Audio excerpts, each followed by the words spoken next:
الصلاة سر الأسرار. لذلك يعني العارفين يعتبرون الصلاة ركن ركين في السير إلى الله. كلهم هاي الصلاة الواجبة والمستحبة يعتبروها أساس من أسس العروج إلى الله. يعني أنا صليت الصلاة من 100 إيش قد حصلت؟ درجة صلاة إيش قد؟ لأن الصلاة نوعين، جسد وروح.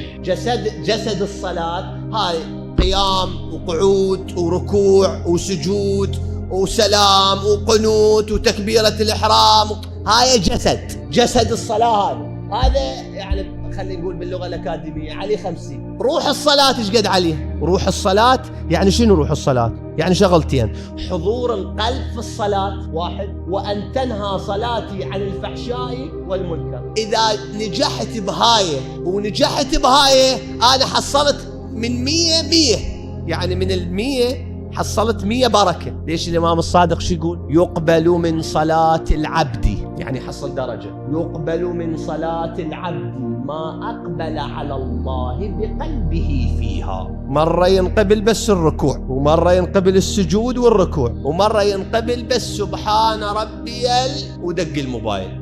منو هذا خابر؟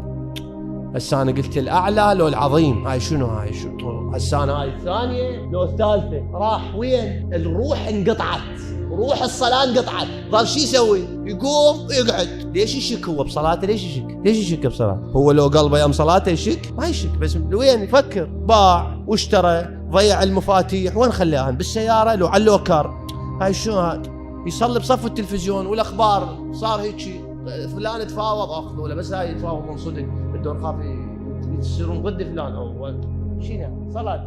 هاي صلاة جسد بلا روح. اكو واحد يقدم له جثة ميتة هدية، هو انت تريد تقدم لله هدية. اكو واحد يقدم له وردة ميتة، وردة ذابلة، تقدم له وردة جميلة. صلاتك هديتك لله، صلاتكم وفدكم الى الله، هديتكم الى الله. ايش قد ننت من قبول الصلاة حصلت درجة البركة. لطافة هاي البركة تتشرب في باطن العبد ثم تترشح إلى أعماله. شنو يعني تترشح إلى أعماله؟ يعني مولانا يصلي وهو عنده رزق محله، يصلي وعنده رزق بمحله. بركة صلاته ترشحت وين؟ على شغله. بركة واحد يقول والله أنا أشتغل، يا سبحان الله يا أخي نشتغل، الفلوس ما بيها بركة. طبعا لأن الصلاة ما بيها بركة. شنو الدليل؟ قول الإمام سلام الله عليه. شوف هذا القول إيش قد عظيم. الإمام يقول للمصلي، احسبوا وياي، للمصلي حب الملائكة وهدى وإيمان ونور المعرفة وبركة الرزق. اللي يصلي ينال 5 شغلات. الأولى حب الملائكة. حب ذولا شنو؟ يعني تخيل ذولا ويحبوك، يعني يدعون لك، يصلون لك، يستغفرون لك كذا وكراي. يقول الملائكة لا، مو بس ذولا، كل روح نقية هي شنو؟ هي ملك. كل روح نقية، حتى لو بشر، حتى لو جن، حتى لو حيوان، هم يسمونه ملك. ولذلك نسوان مصر من شافر يوسف قال هذا شنو؟ قال هذا ملك. هذا زين وين شايفات الملائكة حتى يوصفن يوسف ملك؟ وين شايفات الملائكة؟ لا، كلمة ملك هنا تدل على واحد نقي.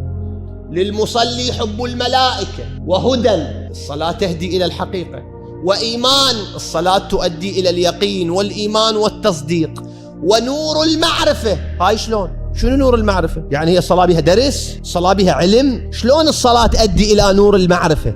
هاي لها جوابين. جواب اكو معرفة واكو نور المعرفة. اكو واحد عنده معرفة بس هاي المعرفة العدة شنو؟ ما بيها نور. فإذا صلى العبد تحولت هاي المعرفة اشتعلت. مثل واحد عنده قلوب بس ما بيشتعل، شو يسوي؟ المعرفة هيك.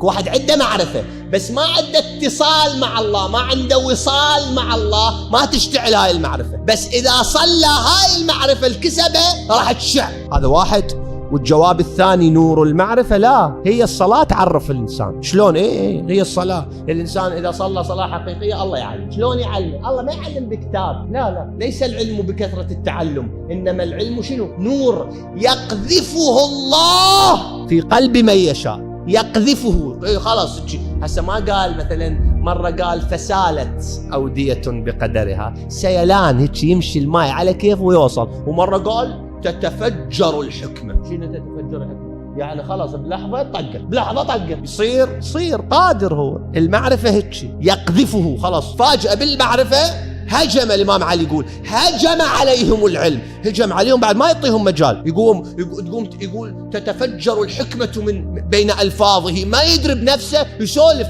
حكم وحقائق ومعارف وإشارات ولطائف وحقائق ورقائق ودقائق، ما يدري شنو السالفة دور. حتى هو يقول ما يسيطر على روحه، يحس أكو شلالات من المعرفة تنزل من القلب إلى اللسان. من أخلص لله 40 صباحا، الإمام يقول من أخلص لله 40 صباحا، شهر و10 أيام ما يكذب روحه بنادم، شهر و10 أيام. من أخلص لله 40 صباحا تفجرت الحكمة من قلبه إلى على لسانه، تنفجر والله يطلعها بعد. ونور المعرفة وبركة الرزق، العمل يصير على الضد. بالعكس، إذا ماكو صلاة عنده فلوس ما يصلي، يقول ماكو رزق طاير، ماكو والله فلوس، ماكو عنده محل فلوس وما أدري شو، ماكو يا أخي، ماكو والله العظيم، ماكو يعني رزق ما موجود.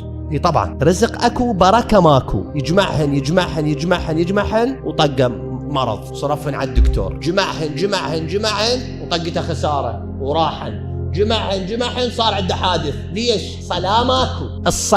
الصلاة الإنسان إذا واظب على صلاته الله خلى رزق بركة بالرزق عنده. إذا خلى البركة برزقه نمت، هي البركة يعني النماء، الزيادة، نمت. إذا لا يروح يشتغل وصير عنده فلوس، ماكو. فد واحد اجى للإمام الصادق سلام الله عليه، قال له مولاي يريد استخارة. الإمام خذ له استخارة، قال له مو زينة الاستخارة، مو زينة. قال له مو زينة، قال له شكرا. طلع. هذا وين يريد يروح عنده تجارة. طلع قال هسه من يقول خيرة الإمام الصادق صحيحة، إذا خلى روح هو على رزقي، وهذا ربحت ما ربحت خلاص تصير هي، المهم أغامر يعني. فراح هذا سافر، استفاد، والتجارة ربحت وحصل فلوس. هذا قال شلون الإمام يقول لي الاستخارة مو زينة، شو خير من الله الرزق. رجع يعني يجوز الإمام خير تمام مضبوطة، يجوز يعني كذا، ما له دخل، عاف الموضوع، بس هو حصل جاء بفلوس ورجع. ورا 2-3 شاف الإمام، قال له مولانا أنا عندي سؤال ضال بقلبي واستحي أقول لك إياه، بس خلي أقول لك. قال له تفضل. قال له أنا أخذت يمك استخارة، ردت أروح للتجارة طلعت مو زينة، خالفت استخارتك ورحت الرزقت. قال لي صحيح. قال لي شلون مو زينة؟ قال لي الاستخارة كانت مو زينة. قال له شلون؟ قال له تذكر ليلة من الليالي وانت بالتجارة نزلت الغراض وصعدت الحمولة وبعت واشتريت وطيحت وتعبت ونمت متأخر وانحرمت صلاة الصبح؟ قال له هاي المو زينة.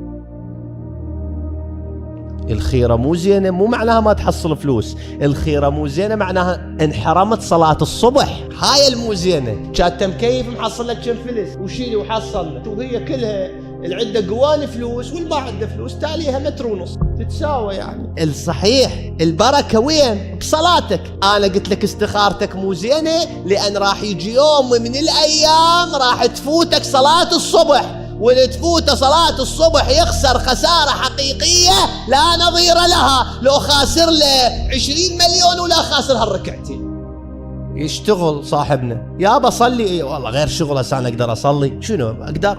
ما أقدر والله، ضطوني مجال وعود أخلص من الشغل من أرجع لأهلي أصلي. هنا كانت فقدت البركة، محله والله عليه هواي ناس جاي يشترون، ما أقدر أصلي. غلط، صلي بوقتها حتى الله يعطيك شنو؟ بركة. مو خاف يعطيك رزق ما بي بركة يروح. فصلي بمحلك، صلي بعملك، صلي من يصير الأذان صلي. لا تقول والله مع الأسف مثلا بعض البنائين يبني، العمال يشتغلون وياه يأذن، يقول لهم والله ماكو، من تحلون صلوا. هذا يخسر بركة رزقه، الله يبليه بعدين. يفترض أستاذ في المدارس مثلا إعدادية، ثانوية، متوسطة، جامعة، يصير وقت الصلاة إذا طالب استأذن يريد يطلع يصلي خليه يطلع يصلي، صلاة هذه مهمة. بمطعم صارت الصلاة اللي يريد يصلي من العمال خليه يصلي، يريد يصلي من العمال خليه يصلي. مثلا ضابط هو يا شرطة جوا إذا يشتغلون وياه هو مسؤول عليهم، إذا صار وقت الصلاة رادوا يصلون خليه يصلون.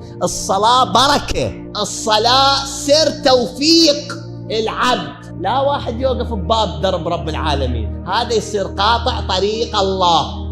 إيش قد لطيفة من أنت تسمح للوياك يصلي بعملك حتى الله يبارك. تعدك محل ابدي أي عمل بركعتين، تفتح محلك صلى ركعتين، تفتح محلك صلى ركعتين، تفتح مطعمك صلى ركعتين، تفتح الدائرة أنت بغرفة يعني دوامك صلى ركعتين. العمل اللي يبدأ بصلاة ينتهي ببركة، ركعتين لوجه الله، ركعتين قربة لوجه الله. تفتح الجامع صلى ركعتين، جات تصلي بس بالجامع ركعتين؟ لا، بالمحل صلى ركعتين، دوامك صلى ركعتين. هو اللي يشتاق وين يروح شو يسوي؟ اللي يشتاق شو يسوي؟ يصلي ركعتين. الإنسان إذا اشتاق لله شو يسوي؟ يصلي ركعتين.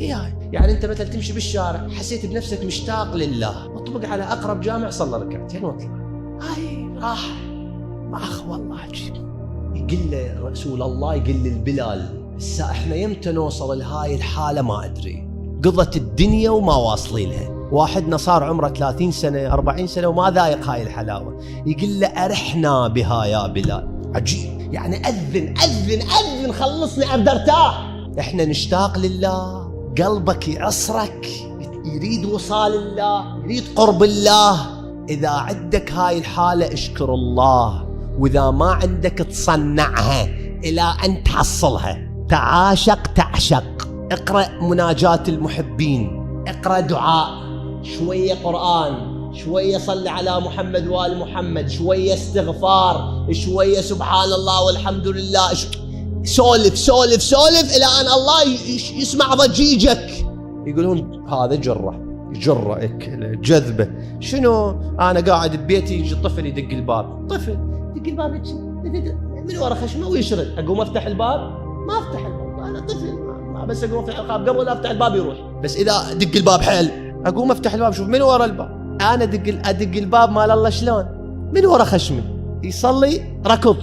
والله بعض الناس لما يصلون كأنما ما أدري ناس تركض ورا، يركع ما يقوم عود من الركوع، لا يابا وقته ضيق هذا، وين يقوم ويقول سبحان ربي، ما يقول سمع الله لمن حمد الله أكبر وهو واقف وينزل للسجود. لا يابا شنو ما عنده وقت، هو مستعجل، العمارات راح تفلش. قبل من هو راكع وطبوين ونزل للسجود متوازي، وما يصير اكو قيام متصل بالركوع، اركع ماكو، ركض صاحبنا يركض. بينما يقول لك الإمام كان من يركع لو تخلي على ظهره كأس ماي ما ينقلب. قد الطمأنينة، الاستقرار.